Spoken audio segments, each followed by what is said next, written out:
사전자 기록하고 공전자 기록은 이게 저기 신분범위 아닙니다. 신분범위 아니에요. 우리 문서에 관한 자에서 신분범은 그 허위 공문서 작성죄하고 허위 진단서 작성죄가 신분범위고요. 나머지는 신분범위 아니죠. 사문서 위조나 공문서 위조 같은 건 누구든지 범죄를 저지를 수 있고, 사전자 기록 위장이나 공전자 기록 같은 것도 데이터베이스를 권한 없는 자가 침투해서 해킹해가지고 이거 바꿔놓을 수도 있고요. 근데 여기 얘기는 권한 있는 사람이 남용해서 바꾸는 것도 이 범죄가 되겠다라고 해서 누구든지 범죄가 될 수 있다는 지문을 얘기해 놓은 거고요. 이제 몇 가지 더 이제 다 맞아 말씀드려야죠. 직권남용죄에 대한 얘기가 나오는데요. 10쪽입니다. 직권남용죄에 대해서 미리 승진자를 정해놨으면 어떻게 볼 거냐는 거예요. 그래서 이 미리 승진자를 정해놓고 이 추천을 해서 인사위원회에서 나중에 이제 이걸 해주는 형태로 하면 잘했다는 건 아닌데, 직권남용죄는 될 수가 없다는 겁니다. 직권남용죄 때 그거 기억나십니까? 성적 바꾸는 건 어떻게 된다고 했어요? 마지막에 성적이 이미 다 정해져 있는 걸 성적을 바꾸고 있으면 직권남용죄 성질이 있다고 했죠. 평정 결과나 이런 것들을 바꾸고 있으면. 근데 저기 혹시 비율 같은 거 바꾸는 거는 문제가 안 된다고 말씀드렸던 거 기억나세요? 비율 같은 거 바꾸는 거? 그것처럼 여기도 뭐냐면 잘했다는 건 아니고 이미 승진된 사람 다 뽑아놨어, 내가. 근데 차후에 내가 다 얘기해놨어. 인사위원회 그 위원들한테 누구누구 뽑아달라고 다 얘기했다고요. 그래서 인사위원회가 와서 그 사람들을 뽑아줬어요. 차후에 이게 직권남용이다라고 얘기한 겁니다. 그랬더니 사전 절차, 이게 잘했다는 건 아니지만 이 인사위원회가 의결권이 없대요. 인사위원회가 의결권이 없답니다. 이 사람들 뽑는 게 아니라 그냥 사전 심의 정도만 하는 정도, 그 정도로 얘기한다는 거예요. 그래서 바람직한 건 아닌데, 왜냐면 사전 심의 정도로 이거를 뭡니까 부합하는 부분은 아니지만 직권남용죄라는 건 아닙니다. 직권남용죄는 웬간하면 성립을 잘 안 시킵니다. 이런 것들은 좀 골 때리긴 한데 어쨌든 범죄가 아니다. 이게 보시면 이제 이거 보면 범죄가 아닌 것 같지 않고 범죄인 것 같이 보이시거든요. 그냥 읽으면. 근데 범죄가 아니다라는 거 좀 알아두십시오. 나중에 바꿨으면 어떻게 되냐? 그런 범죄예요. 이미 성적이 매겨진 상태를 바꾸려고 하면 범죄고요. 성적이 매겨지기 전에 얘기하면 괜찮습니다. 주관적인 것들을. 뇌물죄 보시면 택배를 이용해서 이 뇌물 수수가 이루어진 케이스예요. 지인들한테. 그럼 이것도 역시 뇌물의 수수로 보겠다라는 거예요. 그래서 공여자의 특정은 보시면 줄친데 11쪽입니다. 직무행위와 관련해 있는 이익의 부담 주체라는 관점에서 파악해야 돼서, 이게 무슨 말이야? 그러면 이 부담, 그러니까 결국 내 돈이 날아간다는 겁니다. 내 돈, 공여자가. 금품이나 재산상 이득 등이 반드시 공여자 수뢰자 사이에 직접 수수될 필요가 없다라면 요 지문이 나오면 이게 뭔 말인지 전혀 이해가 안 되실 건데 맞는 지문이라는 거예요. 지금 요 위에 있는 줄 있죠? 이게 보시면 이게 만약 시험에 나오면 공여자의 특징이라는 건 직무에 대해서 이익 부담의 주체의 관점에서 파악될 것이라서 금품이나 장세상 이득 등이 반드시 공여자 수뢰자 사이에서 직접 수수될 필요가 없다 그러면 뜬금없거든요. 이게 시험 지문에 나오면 이게 뭐라는 거야 도대체? 그럼 맞는 지문인데 이런 얘기입니다.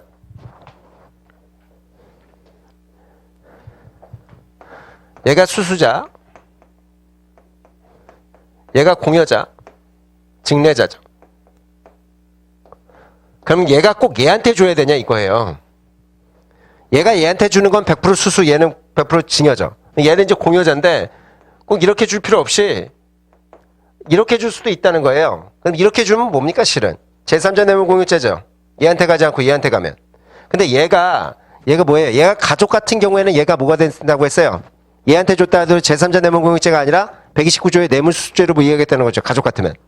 근데 어떤 케이스냐면 이게 얘가요, 얘한테 얘기해요. 얘가 얘한테 돈 주겠다니까, 나한테 주지 말고,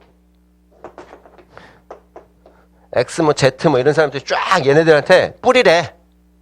뭘 뿌리래? 새우젓을 뿌리래요. 죄송. 이 젓갈을, 새우젓갈을 참 여기다 뿌리랍니다. 누구 이름으로? 지 이름으로 뿌리래요. 그러면 선물 받는 거죠. 선물을 받는 겁니다. 그러면 그 A가 새우젓을 보냈어요. 그러면서 야 이건 맛있네. 그러면서 이걸 먹으면 여기다 고맙다고 할 거 아닙니까? 얘가 보낸 거라고 생각 안 하고 얘가 보냈다고 생각할 거 아니에요. 그러면 이걸 제3자 뇌물공여로 볼 거냐는 거예요. 제3자 뇌물공여가 아니라고요. 이건 뭐다? 129조의 단순 뇌물수수죄다. 이걸로 봐야 된다고요. 이게 아니라 이걸로 봐야 된다는 겁니다. 왜냐하면 사람들이 이 사람이 보냈다고 생각하고 이 사람이 보냈다고 생각하면 사실상 이렇게 사서 지가 뿌린 거랑 똑같다. 그래서 이때는 얘가 직접 뿌린 것처럼 이해된다는 겁니다. 근데 그래서 여기 보시면 새우젓을 보내고자 하는 329명의 명단을 줬고 이래서 한 1,000만 원 정도 넘게 들었다는 거예요. 택배를 줬다는 겁니다. 그러면 이건 어떻게 된다? 직접 수수한 걸로 이해해야 된다? 직접 수수한 걸로 이해됩니다. 직접 수수하지 않았다는 이유만 가지고 129조가 성립하지 않는다. 이렇게 볼 수는 없고 성립한다. 근데 제가 봤을 때 이 뒤에 부분이 나오지는 않아요. 뒤에 부분이 나오면 쉽게 맞출 수 있고 앞부분이 나옵니다. 윗부분 1번에 나오는 그 네 줄 있죠. 이게 나올 겁니다. 공여자의 특징이란 부담 주체의 관점에서 파악할 것이지 반드시 공여자와 수뢰자가 직접 수사할 필요는 없다. 이 지문이 나올 거라고요. 그럼 이 지문이 이 케이스구나. 직접 얘한테 주지 않고 이렇게 뿌린 것도 얘에 대해서 129조를 성립시키고 있구나. 이렇게 알아두셔야 되는 지문이다. 그 다음에 이거는 여기 지금 제3자 뇌물공여죄가 워낙 많이 나오고 있어서 아시겠지만 제3자 뇌물공여죄는 박근혜 최순실 사건에서 이렇게 줄 때 말이죠. 이렇게 안 주고 이렇게 줄 때 말이죠. 여기에다 주고 여기가 여기한테 이렇게 주라고 얘기한 거예요. 여기는 받은 바가 없고 여기가 가족도 아니고 여기가 가족이면 되는데 가족이 아니면 여기는 뭐만 성립한다? 여기가 범죄가 되는 건 아니고 여기가 제3자 뇌물 제공죄가 되는 겁니다.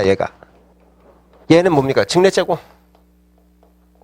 그래서 이렇게 되는 거거든요. 얘가 얘한테 주라고 했으면. 근데 문제는 얘가 말이죠. 여기에 가담했으면. 근데 단순 방조 같으면 그냥 이거 되는 건데 이 가담 정도가 공동정범이라고 하면 어떻게 되는 거예요? 공동정범이라고 한다면. 그럼 이게 아니라 뭘로 보겠다? 129조 뇌물죄로 본다?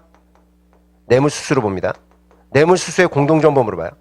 여기가 박이었고 여기가 최였는데 여기가 여기랑 여기에 방조하는 수준이면 이게 방조하는 수준이다. 여기가 여기를 보내줄 거 아는 정도 수준이라고 한다면 여기는 제3자 뇌물공여죄고 여기는 그에 대한 방조 수준이라고 얘기하는데 여기가 매우 적극적으로 이거를 받는 데 있어서 가담했거든요. 그렇다면 여기는 둘은 뭘로 보겠다? 129조에 따라서 공동정범으로 보겠다는 케이스가 있다는 거. 이미 말씀드렸지만 다시 한번 알아두시도록 하고. 그 다음은 짜투리입니다. 거의 짜투리인데 하나씩 살짝 살펴보죠. 자본시장 투자금융법 같은 거는 그냥 솔직히 이거는 별로 나올 것 같지 않은데 그냥 말씀만 드리면 거기 보시면 미공개 정보를 이용하지 말라고 돼 있었어요. 근데 이거를 수령하게 되는데 거기 보시면 타인은 반드시 수범자로서 정보를 직접 수령한 자에 한정되지 않습니다. 수많은 사람으로 인정되는데 저쪽에 인간관계 존재되고 인식하면서 제공해야 되는 거 맞고 내부자로 거기 보시면 11쪽 오른쪽 위쪽입니다. 내부자로 중요 정보를 받는 자를 규정하고 있으나 수범자의 범위에 대한 규정이 뿐이지 타인의 개념에 대한 규정이 아니라서요. 이보다 좀 더 넓게 생각해도 된다. 그래서 정보 제공 밑에 보시면 정보 제공자로부터 직접 정보를 수령받는 자로 제한해서 해석하지 않더라도 재헌법정지에 요구하죠. 제가 봤을 때 요거는 재헌법정지에서 나올 것 같아서. 근데 앞에 부분 다 보실 필요 없이 맨 마지막 세 줄. 정보 제공자로부터 직접 정보를 수령하지 않는 자를 제한해서 해석하지 않는다 해도 재헌법정지에 위배되지 않는다. 요 말은 어떤 거냐면 주가를 할 때 주식 같은 거 투자할 때 내부 정보를 알면 최고입니다. 근데 제가 만약에 기업에 있어. 근데 어떤 사람에게 제가 얘기를 해요. 곧 있으면 상장하거나 아니면 중국에서 대규모 투자가 들어온다. 그럼 가격이 뛴다는 거죠. 그럼 제가 이 미공개 정보란 말이에요. 이걸 미리 알려준다고. 미리 사두라고 주식을. 그래서 알겠다고 주식을 샀는데 아닌 게 아니라 그 다음에 중국 쪽에서 큰 돈이 들어와서 주가가 한 3,000원짜리였는데 그게 2만 원까지 올라간다. 그럼 1억 넣었으면 8억 되는 거 아니에요? 해피한 거죠. 우리들은. 근데 이게 뭡니까? 다른 사람들 입장에서는 이런 걸 사용하지 말아야 될 거 아닙니까? 그래서 이걸 사용하지 말라고 하는데 이걸 서로 제공하거나 받는 사람들은 인식이 있어야 된다? 서로 이거를 알면서 미공개 정보라는 걸 알면서 주고받아야 된단 말이죠. 근데 이거를 반드시 정보 제공자를 그러니까 제가 주는 걸 직접 받는 사람으로만 한정하냐? 그러지 않고 그 외의 사람들까지도 포함해서 처벌할 수 있다라고 봐야 된다? 이게 무슨 얘기야? 제가요, 이 정보를 빼돌립니다. 그래서 B한테 전달해요. 꼭 얘만이냐? 근데 얘가 이렇게 또 전달해요. 얘들까지 싹. 근데 다만 얘들이 미공개 정보라는 건 인식해야 된다? 이건 알아야 돼. 이거를 인식하지 못했으면 범죄가 아니야. 근데 이걸 인식했으면 미피초코이라도 인식했으면 얘들도 다 공범이에요. 어떻게 되냐면 제가 만약 내부자인데 얘한테 주면서 야 뭐 너만 알라 뭐 아니면 막 그렇게 안 해. 그냥 알아서들 네가 돈을 모아서 하라고 하면 얘들한테 얘가 이 정보를 보면 얘가 쩐이 많으면 얘가 혼자 들어갈 거야. 근데 쩐이 부족하면 어떻게 해? 좋은 정보 있습니다라고 알려. 그래서 쩐주들이 모여서 저 혹시 국가부도에다 혹시 보셨으면 그건 좀 이해가 되는데 국가부도 UIN이 뭐예요? 그 증권사 말고 혹시 나와가지고 우리나라 저기 부도 날 것 같습니다. 그건 이제 비공개 정보는 아니고 본인의 예측이었던 거나 불법은 아닌데 거기서 쩐주 모으죠. 그저 이상한 뭐 저기 날라리 같은 사람 끼고 또 아저씨 하나 끼잖아요. 그 영화 보신 분들은 아실 텐데 그런 식으로 보통 모으거든요. 모을 때 이런 정보가 비공개 정보라는 거 알려요. 그래 또 더 좋아해 사람들이. 공개 정보라고 하면 에이씨 그럼 뭐야 이미 다 사는 사람 아는데 거기 왜 들어가는데 비공개 정보라면 그러면 우리가 들어가야지. 얘네들을 잡았을 때 얘만 처벌되는 게 아니라 이런 쩐주들까지 같이 처벌한다. 그때 죄형법정지에 어긋나지 않는다 이 뜻을 써놓은 거예요. 정보 제공자로부터 받은 사람이 한정하지 않는다. 여기 이제 죄형법정주에서 나올 것 같아서 제가 써놓은 거지. 이게 뭐 단독 문제로 나올 가능성은 없죠. 문화재 수리에 대한 위반죄. 여기 광화문이죠. 문화재 광화문 남대문 사건일 겁니다. 남대문 고쳤죠. 남대문 저번에 한 12년 전에 불나서 여러분 어리셨을 때 불났잖아요. 그 남대문 고쳤는데 남대문이 쩍쩍 갈라진다면서요 다시. 그게 저기 잘 나가시는 뭐 저기 장인이라는 분한테 맡겼는데 그 장인은 맞대. 문화재 기공 그 장인이세요. 우리나라에만 한두 명밖에 없는 한옥 만드시는 분인데 이분이 뒷돈 뭐냐면 진짜 소나무를 썼어야 되는데 어떻다? 이분이 장인이신데 나는 가짜 소나무도 진짜 소나무처럼 만들 수 있어. 뭐 이렇게 되신 거야. 돈을 얼마로 써놓고 진짜 소나무만큼 돈 받고 나머지는 챙기고 야 인도네시아산 갖고 와. 그래서 아니 우리나라고 인도네시아가 좋아 임마 인도네시아가 좋다고 그래서 인도네시아 쩍쩍 갈라진 거야. 애들 추위해. 그래서 결국 얘가 잡혔어 이 아저씨가 장인이. 그래서 이 사람에 대한 판례인데 이런 것들이 이분이 사실 이 판례 이거 말고도 이제 이게 문화재에 대해서도 이게 자격증을 대여하면 안 돼요. 자격증을 대여하셨다는 겁니다. 이게 또 그래서 거기 밑에 쪽 보시면 실제 고용해서 거기 보시면 줄이 뭐 많은데 자격증을 빌려줘서 뭐 실제로 거기 보시면 한 그 밑에서부터 한 네 번째 줄 보세요. 줄친 데서부터 한 세 번째 줄. 실제로 고용돼서 기술 자격에 따라 직무를 수행하는 것처럼 가장함으로써 부정 방법으로 등록을 받아서 수리업을 하는 경우 그런 것도 해당돼서요. 뒷장 넘기시면 다른 사람이 적극적으로 행사에서 직무를 수행하지 않았다 하더라도 달리볼 것은 아니랍니다. 빌려주면 된다? 빌려주면 끝이라는 거예요. 그게 뭐냐면 제가 빌려서 하는데 내가 어디 가서 장인이라고는 안 해. 근데 실은 내가 업무를 하는 거야. 장인은 하셔 안 해. 안 해. 내가 자격증을 받고 자격증이 없으면 못 하는데 내가 자격증 받고 한다고요. 근데 내가 자격증을 막 내가 진짜 장인인 것처럼 행세하면서 그렇게 하진 않는데 자격증을 대여받아서 일은 했다는 거예요. 그럼 잡히면 둘 다 잡힌다? 둘 다 잡겠다 이런 얘기입니다. 아까도 뭡니까 법무사 그거 대여하는 것도 문제 삼는 거죠. 법무사 그 자격증 대여하는 것도 범죄라고 했죠. 맨 처음 판례. 근데 거기 그 판례에서 뭐라고 해요? 실제로 빌려줘서 하는 것뿐만 아니라 애들이 업무는 다 하고 내가 사인하는 것도 문제 삼겠다는 거죠. 그러니까 실은 걔네들이 뭐 어디 가서 행세는 안 해. 행세하는 것도 뿐만 아니라 행세하지 않고 실제 업무는 다 하고 얘들만 사인만 받아오는 형태도 문제 삼는데 여기도 마찬가지라고요. 여기도. 이걸 제일 많이 해서 그래요. 자격증. 원래 자격증 대여하면 150만 원 예전에 과태료나 벌금이었는데 이런 짓거리를 워낙 많이 하니까 죄를 묻는 거죠. 3번에 보시면 저작권 위반죄인데요. 저작권 위반죄 2차 저작물에 대한 거예요. 이 회복 저작물을 원전염을 하는 2차 저작물이라고 얘기하는데 이걸 이용하면 어떻게 할 거냐 그러면 줄친데 2차 저작물의 작성자는 단순 복제와 달리 상당한 투자가 있어요. 그래서 2차 저작물을 무조건 저작권 위반이라고 보기는 어렵습니다. 그래서 저작물이 거기 줄친데 보세요. 저작물이 실제로 유사하더라도 2차 저작물을 수정 변경하면서 부과한 새로운 창작성이 있기 때문에 새로운 저작물로 볼 정도에 이르렀다면 그 이용에 대해서 2차 저작물의 이용 행위를 포함하지는 않는다고 보는 거예요. 무슨 얘기냐면 이게 1차 저작물이 있고요. 여기서 2차 저작물이 나온단 말이죠. 근데 2차 저작물이 여기랑 완벽하게 똑같아. 그러면 그걸 표절이라고 부르는 겁니다. 아니면 상당 부분이 유사하면 그걸 표절이라고 부르는 거예요. 근데 여기서 모티브를 따왔다는 거 있죠. 모티브를 그게 저희 음반에도 많던데 뭐 어디만 모티브를 따온 거지 뭐 실제는 다는 아니고 뭐 이런 식으로. 근데 좀 웃기긴 한데 요거를 뭡니까? 요거를 이제 2차 저작물이라고 하는데 요게 여기에서 나왔다는 것만 가지고 이거를 단순히 표절이나 저작권 위반이라고 얘기를 못 하겠다는 거예요. 그래서 2차 저작물이 위반이 되려면 여기랑 상당 부분 같아야 되고 여기가 만약에 거기 보는 새로운 거를 추가하거나 변경됐다라는 그런 성질에 갖는다. 그 정도에 이르렀다라고 하면 그때는 여기는 새로운 거다. 새로운 겁니다.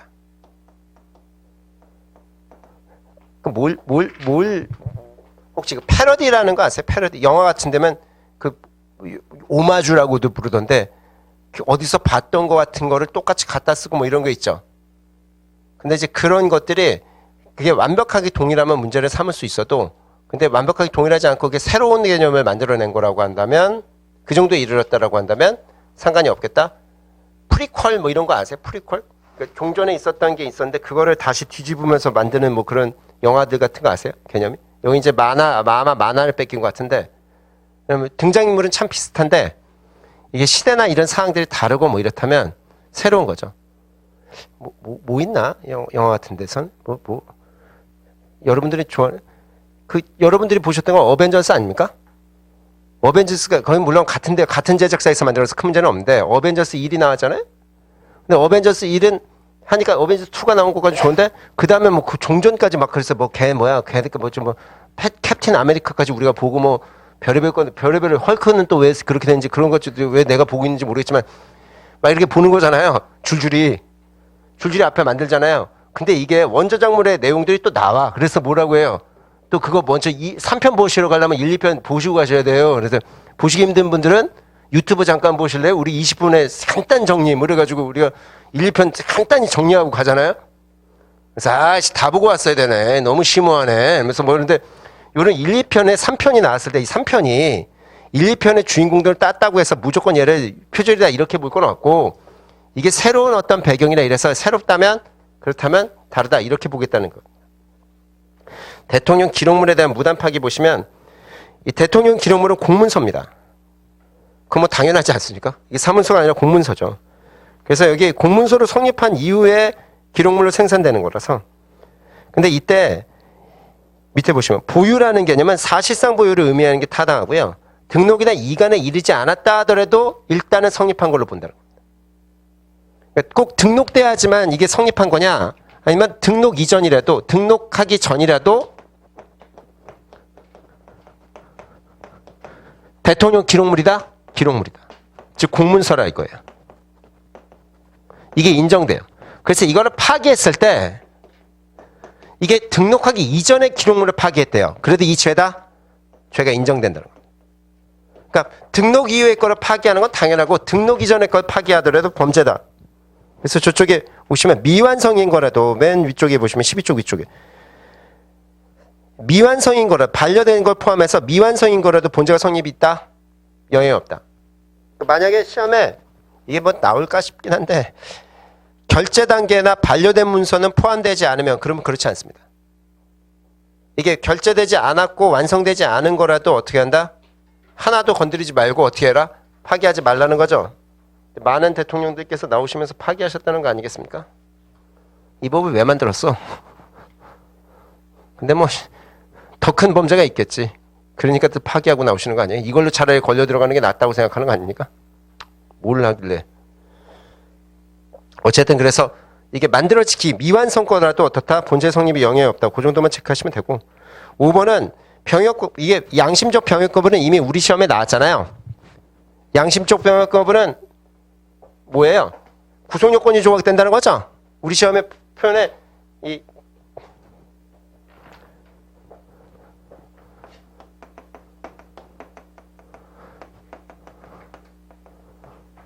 양심적 병역 거부는 이 구속 요건이 조각되는 것처럼 구속 요건의 해당성이 조각되는 이런 걸로 보죠. 위협성이 조각되는 게 아니라 이게 정당해야지만 되지. 그냥만 가지고는 안 되죠. 근데 여기서 어떤 게 정당하냐를 얘기하는 거예요. 어떤 게 정당하냐. 이 판례는 어떤 게 정당하냐는 얘기인데 여기에 보시면 그 밑에 줄이 뭐 세 개인데 그 위쪽에 1번에 중간점 줄부터 보시죠. 다만 양심적 병역 거부를 주장하는 피고인은 자신의 병역 거부를 그에 따라 행동하지 않고서는 인격적 존재 가치가 파멸될 것에 대한 절박하고 구체적인 양심에 따른 거야 되고 그 양심이 깊고 확고하고 진실한 거를 사실을 수긍할 만한 소명자를 이 범행자 피고인이 이 소명자료를 제시해야 돼요. 이건 약간 어떻게 보면 형소법적인 얘기인데 이거 검사가 증명하는 건 맞거든요. 근데 이걸 피고인이 소명자료를 제시해야 된다고 얘기합니다. 그게 무슨 얘기냐면 우리 형법에서 두 개만 그러니까 입증 책임이 이게 형소법적인 얘기인데 입증 책임이 지금 두 개가 어때요? 피고인한테 있죠. 명예훼손죄에 있어서 뭡니까?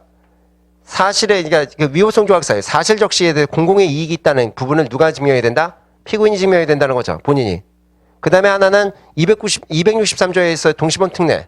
상해죄나 폭행죄에서 내가 동시범 특례 부분에서 나는 이 동시범에 해당되지 않는다는 걸 내가 증명해야 된다고 얘기하거든요. 그 두 개인데 요게 뭐 딱히 이 판례가 증명하라는 얘기까지는 안 했는데 여기가 증명의 마지막 거라고 했지만 본인이 어떻게 된다? 사실을 수긍할 수 있는 자료를 내주고 검사가 탄핵하는 방식으로 증명한다는 거예요. 결국 얘가 증명할 건데 얘가 뭔가를 더 내줘야 된다 이거죠.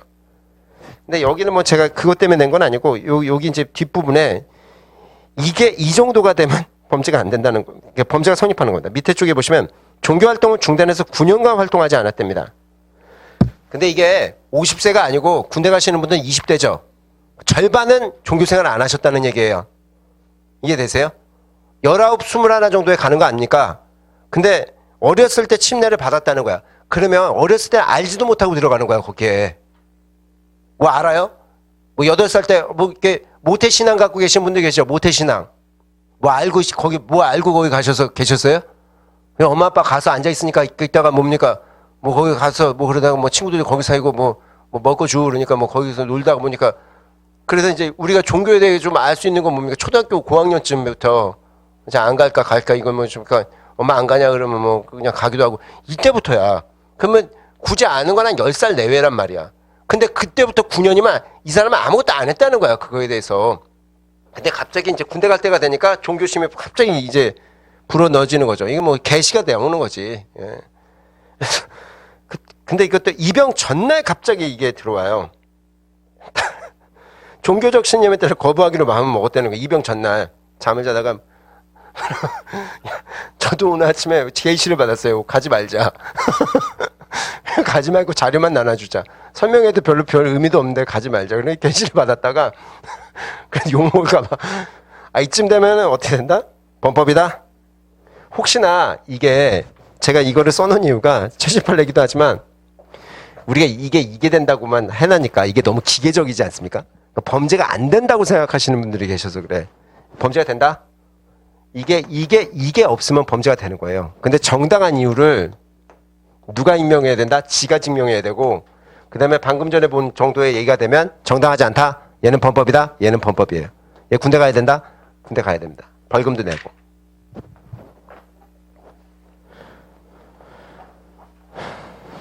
저게 생겼다고 해서 크게 뭐 좋은 거 없습니다. 저게 생겼다고 해서 뭐 실제로 뭐 군에서 빠지는 사람이 많을 것 같다? 아니요. 독일이 저걸 했는데 거의 안 빠져요. 다 군대 갑니다. 왜냐면 저게 증명이 진짜 어렵거든요. 증명하려면 진짜 평생, 그러니까 태어나서 계속적으로 저 종교를 믿었어야 돼. 그렇지 않으면 독일도 안 빼줘요. 오늘 뭐 갑자기 3년에 갑자기 계시를 받았다. 그런 거 안 통해. 그 다음에 여기도 뭐라고 하냐면 얘가 또 사고도 더럽게 많이 쳤어. 읽어보시면 아는데 무슨 뭐 소년전과가 꽤 많어. 갑자기 그렇게 평화로운 삶을 살던 친구가 아니에요. 근데 갑작스럽게 여기서 평화를 찾고 그러길래 그래서 안 되겠다는 얘기를 했고 6번에 보시면 환자 대상 원격 진료. 원격 진료에 대한 얘기가 좀 많아요. 그래서 아시겠지만 원격 진료 같은 거 비대면 진료 행위가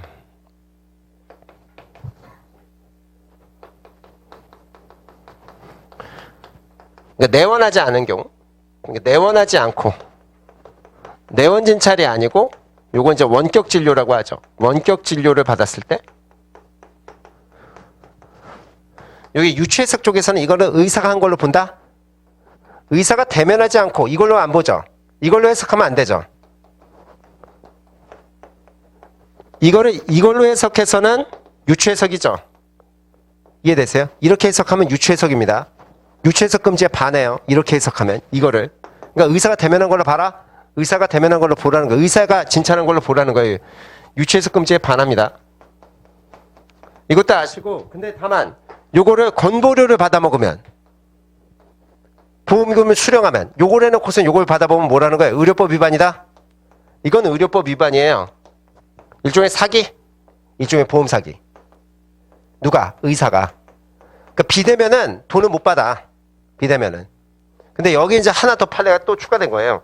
여기서 뭐라고 하냐면 이 원격 진료 같은 거를 뭐라고 하냐면 거기 요걸 원격 진료는 의사 대 의사로 하는 원격 진료지 이걸 해야 되는 거지. 법에서 얘기하는 원격 진료는 이거라는 거예요. 이게 원칙이지. 이 의사가 환자한테 하는 것은 보호 대상이 아니라는 겁니다. 이 원격 진료는 보호 대상이 아니에요.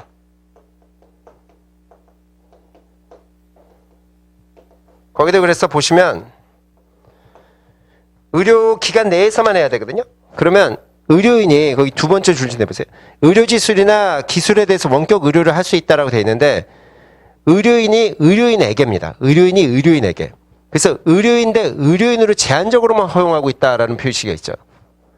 그래서 이를 원격제에 있는 환자에게 의료인과 특별한 사정이 없는 한 의료법 위반으로 봐야 된다.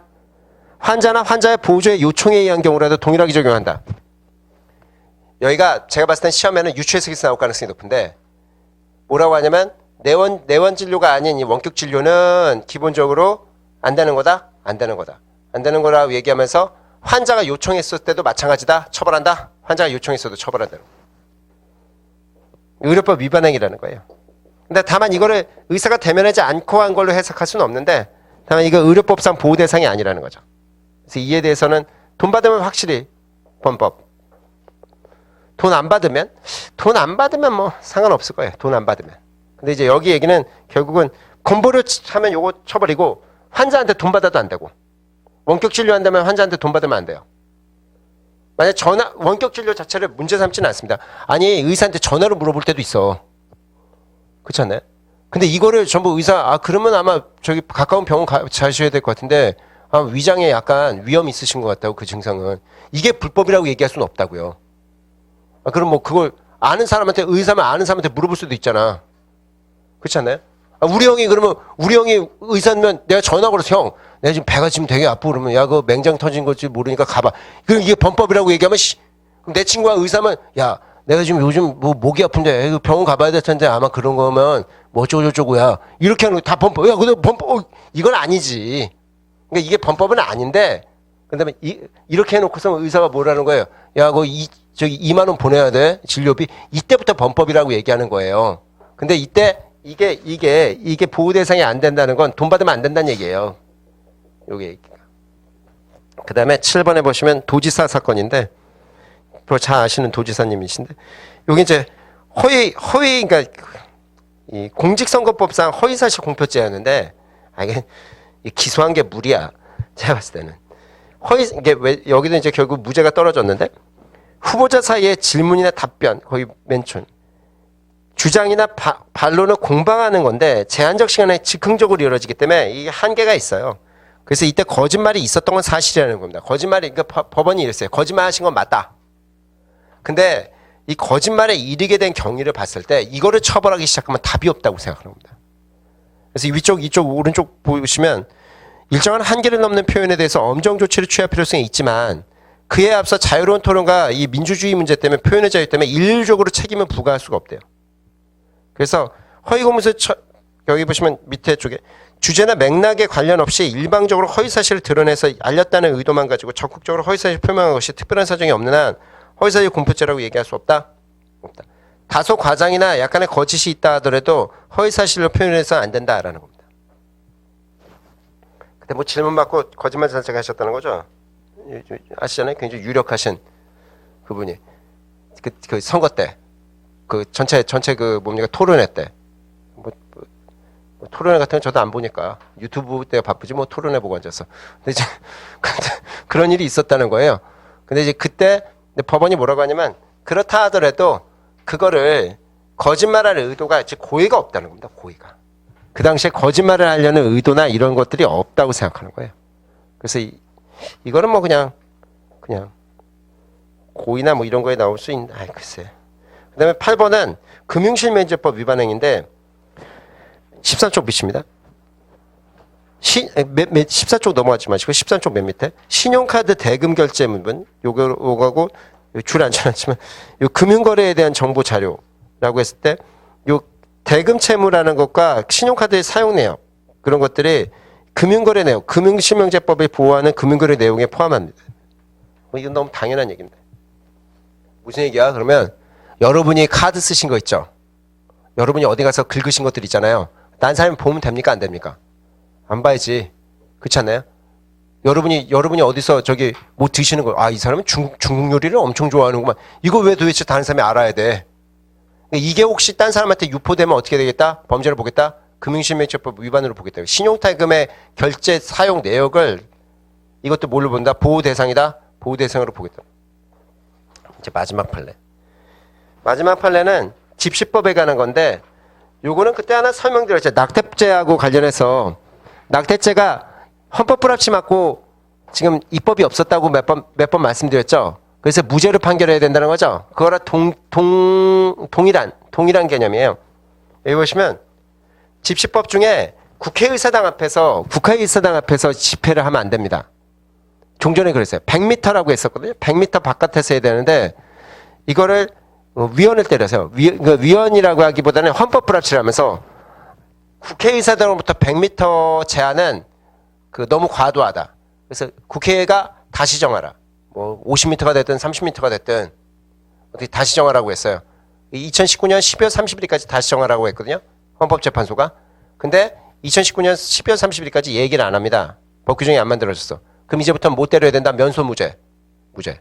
이제부터 무죄 때릴 수밖에 없다고요. 그래서 여기 보시면 소급해서 효력을 상실되므로 2번 보시면 돼요. 당해 조건에 대해서 뭡니까? 무죄를 선고할 수밖에 없다. 라는 겁니다. 그래서 이제부터는 해산명령에 불응해도 역시 범죄가 안 된다? 범죄가 안 돼요. 해산명령을 못 내려요. 불법적인 데모행위, 그러니까 막 파괴나 폭력적인 게 나오면은 해산명령을 내릴 수 있지만 국회의사당 바로 앞에 붙어 있다는 것만 가지고 시위대가 그거 가지고 해산명령을 못 내립니다. 바로 문 앞까지는 될 수 있는 거예요, 이제. 그래서 국회 앞쪽에 가면 요즘 뭐 여의도 안 가시겠지만 가까운데 여기 가면 항시 텐트가 있어요. 거기 항시 텐트가 있고 혹시나 나중에 경찰 되시면 거기 가 계시면 거기는 별로 안 좋은 데인데 아니 항시 두 군데예요. 광화문하고 종로서는 광화문, 여기 영등포서는 국회의사당 앞쪽이 빡세요. 거기 별의별 사람 다 있더라고요. 저 국회에 갈 일은 없는데 도서관 한번 갔는데 아니 뭐 하여튼 가보시면 나중에 가보시면 압니다. 와 별의별 얘기들이 다 있구나. 궁금한 이야기 Y가 거기서 벌어지고 있구나. 모든 사람이 다 뭐 이런 게 사실일까? 심지어 왜 중국 850 이분들은 왜 와 계시는지 모르겠는데 다국적적으로 막 티벳을 뭐 살려야 된다고 그거 왜 우리나라한테 얘기하는지 모르겠지만 거기도 앉아 계시고 그래서 장난 아니구나. 그 다음에 요걸 이제 다 보셨죠? 요거 말고 더 있는데 요거는 더 있는 거는 자료를 저기 뭡니까 업로드 좀 부탁드리려고 해요. 그래서 선생님 그거 꼭 봐야 돼 그러면 아니 뭐 안 보셔도 되지만 혹시나 종전에 2019년 말부터 2020년까지 거거든요. 그거는 요거는 이제 2020년 7월부터 요번 거까지만 딱 모아온 거고 그래서 종전 거는 중복되는 게 많아요. 보시면 종전에 아마 같이 계셨던 분들은 저번에 다 보셨던 건데 어쨌든 뭐 그거는 제가 업로드 돼 있으면 그 홈페이지 가서 저기 부탁드릴 거면 그거 좀 한번 살펴보세요. 뭐. 근데 이미 뭐 보이스피싱 뭐 다 말씀드린 것들이에요. 거의. 거기 뭐 보시고 싶으면 죄형법정주의 부분만 좀 읽어보시면 돼. 솔직히 다 읽어볼 필요는 없어. 나머지는 거의 다 설명드렸어. 뭐 중간간의 불능미수도 다 설명드렸고 종전의 중요한 판례들은. 근데 저기 뭐 배임죄가 뭐 이미 양도단 보고 다 작살난 거니까 뭐 이건 신경 쓰실 필요도 없는 거고 다 배임죄 안 되는 걸로 보시면 되고 죄형법정주의 부분만 살짝 너무 눈여겨서 보지 마시고 그냥 쓱 읽어보시면 돼. 그렇게만 보시면 될 것 같고 그리고 뭐 이제는 이제 여기 가담가는 결정을 내리셔야 돼요. 이거 좀 보고 가느냐 아니면 가느냐 어떻게 하실랍니까? 되게 무겁네. 제가 봤을 때는 이렇게 합시다. 어차피 또 괜히 말이죠. 우리가 목요일에 뵀을 때 이것도 만약에 못하고 있으면 막 미친 듯이 막 그래가지고 지금 25페이지 남았기 때문에 가능성 그때 다 끝낼 수도 있을 가능성은 있어요. 그런데 만약 못 끝내면은 그냥 9시부터 막 질척거리고 그러면 작살 나는 거 아닙니까? 차라리 오늘 1시간 정도만 보고 1시간 정도만 딱 1시간 유가증권하고 요 앞에 부분 뭐 내란 그 앞에 쪽에 한 뭐라고 해야 될까? 113쪽이라는 131쪽 113쪽이 아닙니다. 131쪽 한 6페이지 정도만 딱 보면 한 20페이지만 남거든요. 그러면 딱 그때 빨리 끝나면 8시에 가면 되잖아요. 아니 너무 장난 아니다. 불신의 벽이 그럴 수도 있잖아요. 목요일에 빨리 갈 수 있잖아요. 딱 1시간만 보죠. 딱 1시간만 9시에 간다는 얘기가 나오냐. 5시에 가면 되니까 1시간만 요걸 좀 같이 좀 문제를 좀